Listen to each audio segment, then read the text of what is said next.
Phone गरेर कमलजीसँग बोल्नुहोस् भने बोल्न सक्नुहुन्छ, हाम्रो सम्बन्ध ठिक छ भनेर भन्न सक्नुहुन्छ? त्यो अलि धेरै नबोलाउँ कि भाइ।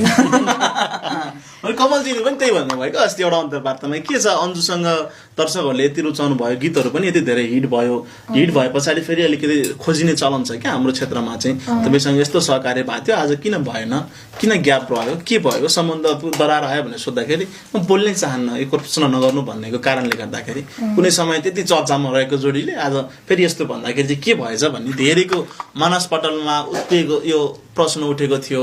अन्जुसँग अन्तर्वार्ता लिनु न भनेर धेरैले कमेन्ट पनि गर्नुभएको थियो यो बारेमा। त्यही हो, ठिकै छ।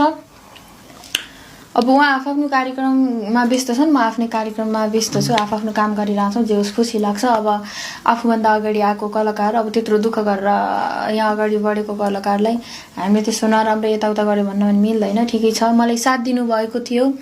अब त्यस्तै हो, खुसी लाग्छ। अब एउटा गाउँठाउँ भन्ने हो कि के भन्ने हो, अब उहाँ त बर्दियाकै मान्छे हो। तपाईँ के भेगतिरको? त्यही भएर पश्चिमतिर के हुनुहुन्छ त दुईजना? त्यही भएर चाहिँ जे उहाँले राम्रो काम गरिराख्नु भएको छ, अझै राम्रो गरून्, म त्यही चाहन्छु।